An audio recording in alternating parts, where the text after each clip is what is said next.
मुली पटवण्यावरून दोन मित्रांमध्ये स्पर्धा लागली. या स्पर्धेतून असंख्य मुलींसोबतचे व्हिडिओ व्हायरल झाले आणि समोर आलं अमरावतीच्या परतवाड्यातलं डर्टी व्हिडिओ कांड.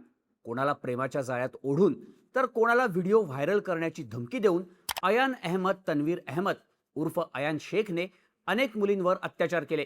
हे व्हिडिओ व्हायरल करणारा उझेर खान इक्बाल खान हा तरुण अयानचाच मित्र. पण अयानसोबत पैशांवरून झालेल्या वादातून त्याने हे सगळे व्हिडिओ व्हायरल केल्याचं समोर आलं होतं. पण या डर्टी व्हिडिओ कांडमध्ये आता धक्कादायक खुलासे व्हायला सुरुवात झाली आहे. मुलींना जाळ्यात अडकवण्यासाठी अयानचा एक लव्ह गुरु त्याला टिप्स द्यायचा, तर एकूण 6 जणांच्या साखळीने हे व्हिडिओ व्हायरल कसे केले याचीही माहिती आता समोर आली आहे.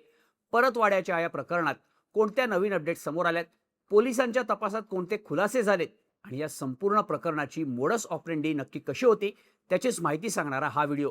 नमस्कार, मी शार्दूल आणि तुम्ही बघताय बोल भिडू. परतवाड्याचं हे प्रकरण गंभीर असल्यामुळे प्रशासनाकडून तातडीनं काही पावलं उचलण्यात आली आहे. 10 अधिकारी आणि 48 पोलिसांची SIT स्थापन करण्यात आली आहे. या सगळ्या पोलिसांची 5 ते 6 पथकं तयार करण्यात आली आहेत. पोलिसांनी या प्रकरणात आत्तापर्यंत अयान शेख, उझेर खान, मोहम्मद साद, तरबेज खान, ऐफाज खान, मोहम्मद इम्रान, शेख नावेद, मानव सुगंधे अशा एकूण 8 आरोपींच्या पोलिसांनी मुसक्या आवळल्या, तर 10 जणांना चौकशीसाठी ताब्यात घेण्यात आलंय. मुख्य आरोपी अयान शेखच्या मोबाईलमधून पोलिसांनी आतापर्यंत 8 मुलींचे 18 आक्षेपार्ह व्हिडिओ आणि 39 फोटो जप्त केलेत. आरोपींच्या चौकशीत त्यांची मोडस ऑपरेंडी कशी होती याची माहिती पोलिसांना मिळाली आहे. अयान शेख आणि उझेर खान हे दोघंही चांगले मित्र होते. आपल्यापैकी कोण जास्त मुलींना पटवतं, कोण सगळ्यात जास्त मुलींना मोहात पाडतं अशी त्या दोघांमध्ये स्पर्धा लागायची. अयानच्या इंस्टाग्राम अकाउंटवर त्याचे 18,000 फॉलोअर्स होते. त्याच्या व्हिडिओजवर अनेक मुलींचे लाईक्स त्याला यायचे. या लाईक्स आलेल्या मुलींशी अयान संवाद साधायचा, त्यांच्याशी जवळीक वाढवायचा. याच्याही पुढे जात तो मुलींना भेटायला बोलवून त्यांच्याशी अश्लील कृत्य करायचा. या मुलींसोबतचे व्हिडिओ काढून अयान उझेरला पाठवायचा. बघ, मी आज या मुलींना भेटलो, आज हिच्याशी बोललो असं सांगून अयान उझेर समोर फुशारकी मारायचा. मुलींना जाळ्यात ओढण्यासाठी अयानला त्याचा लव्ह गुरु टिप्स द्यायचा. मुलींना मेसेज कसे करायचे याचे सल्ले हा लव्ह गुरु अयानला देत असल्याचं तपासात निष्पन्न झालंय. मुलींना पटवण्यासाठी हाय हॅलो असे जनरल मेसेज करून बोलायला सुरुवात करायची नाही. अशाने मुली इग्नोर मारण्याचे चान्सेस जास्त असतात. त्यांना असे मेसेज कर ज्याचा रिप्लाय द्यायला त्या भाग पडतील, अशा टिप्स लव्ह गुरुने अयानला दिल्या होत्या. उदाहरणार्थ, आप वही हो ना जो मुझे वहां मिले थे असं सोशल मीडियावर मेसेज करून अयान मुलींना आपल्याशी बोलायला भाग पाडायचा. एकदा का मुलगी बोलायला लागली की तिला अयान आपल्या जाळ्यात ओढून पुढची सगळी कृत्य करायचा. अशाच प्रकारे फसवून अयानने 8 मुलींसोबत गैरवर्तन केल्याचं आणि त्यातल्या दोघींवर अत्याचार केल्याची माहिती पोलिसांनी दिली आहे. ज्या फ्लॅटवर अयान मुलींवर अत्याचार करायचा तो फ्लॅट त्याला कसा मिळाला हे सुद्धा उघड झालंय. मानव सुगंधे याच्या माध्यमातून अयानला कठोरा नाका परिसरातील हा फ्लॅट मिळाला होता. खरं तर मानव आणि अयानची थेट ओळख नव्हती. त्या फ्लॅटवर मानवसोबत पियुष नावाचा एक तरुण राहायचा. पियुष सुद्धा आपले रूम पार्टनर नसताना गुपचूप काही कपल्सना त्या फ्लॅटवर घेऊन यायचा आणि त्यांच्याकडून तासाप्रमाणे भाडं घ्यायचा. पण इतर रूम पार्टनर्सना ही गोष्ट कळल्यानंतर त्यांनी पियुषला विरोध केला. नंतर पियुषने तो फ्लॅट सोडला. पण तरी सुद्धा त्याला फ्लॅटबद्दल विचारणा होत होती. तेव्हा त्याने असं केल्यावर जास्तीचे पैसे मिळतात असं सांगत आपला रूम पार्टनर मानव सुगंधेला हीच गोष्ट करण्यासाठी प्रवृत्त केलं. त्यावेळी त्या 2 BHK फ्लॅटमध्ये मानव एकटाच राहायचा. 2 BHK फ्लॅटचं भाडं परवडत नसल्यामुळे पैसे मिळवण्यासाठी मानवने पियुषचा सल्ला ऐकला. त्याने सुद्धा तासाला पैसे घेऊन रूम भाड्याने देण्याचा पार्ट टाइम बिझनेसच फ्लॅटमध्ये सुरू केला होता. पियुषच्या एका मित्राच्या माध्यमातून अयान आधी पियुषच्या संपर्कात आला.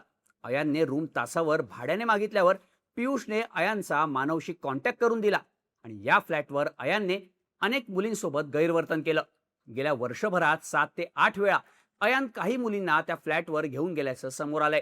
त्यामुळे कठोरा नाका परिसरातला हा भाड्याचा फ्लॅट हा एक प्रकारे अत्याचारांचा अड्डाच बनला होता. पोलिसांनी या फ्लॅटवर जात क्राईम सीन रिक्रिएट केला. फ्लॅटमधल्या या संशयास्पद हालचालींवर शेजाऱ्यांना संशय आला होता. त्यांनी याबाबत फ्लॅट मालकाकडे तक्रार सुद्धा केली होती.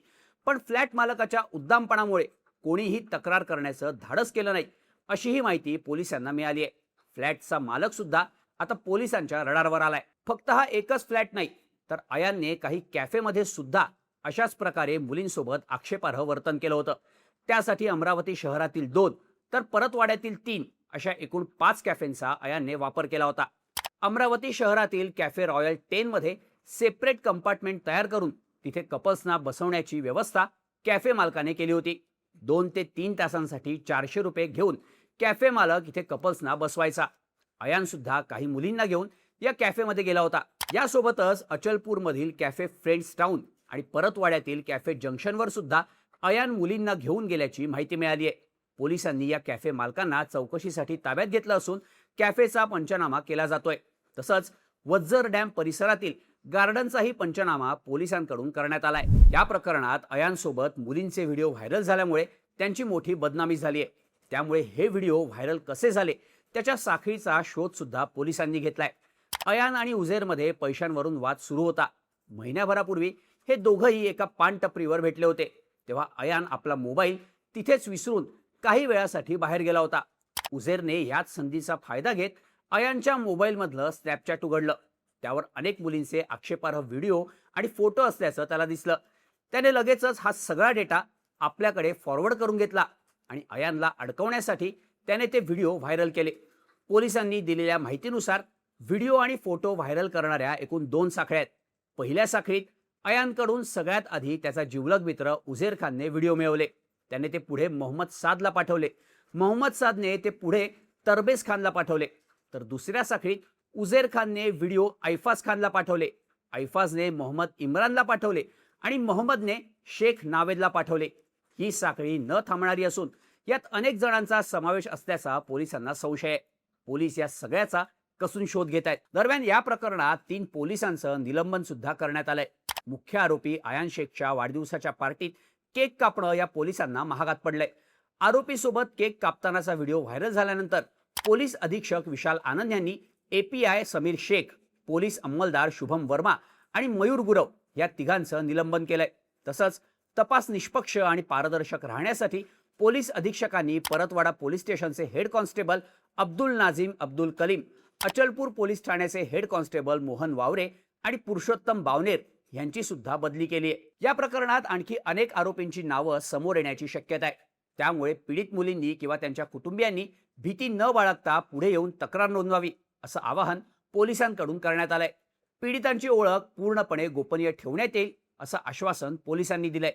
या प्रकरणाशी संबंधित कोणतेही व्हिडिओ, फोटो किंवा पीडितांची ओळख उघड करणारी माहिती सोशल मीडियावर कोणीही शेअर करू नये, अन्यथा कठोर कायदेशीर कारवाई करण्याचा इशारा सुद्धा पोलिसांकडून देण्यात आलाय. पोलिसांच्या सायबर सेलने पीडित मुलींचे आक्षेपार्ह फोटो आणि व्हिडिओ असलेली 41 अकाउंट्स बंद केली आहे. फक्त मुली पटवण्यात वरचढ कोण या विकृत स्पर्धेतून सुरू झालेलं अमरावतीचं हे डर्टी व्हिडिओ कांड अनेक मुलींचं आयुष्य उद्ध्वस्त करून गेलंय एवढं मात्र नक्की. या सगळ्या प्रकरणाबद्दल तुम्हाला काय वाटतं? याबद्दलच्या तुमच्या प्रतिक्रिया कमेंट करा आणि अशाच माहितीपूर्ण व्हिडिओसाठी बोल व्हिडिओच्या YouTube चॅनलला सबस्क्राईब करायला विसरू नका.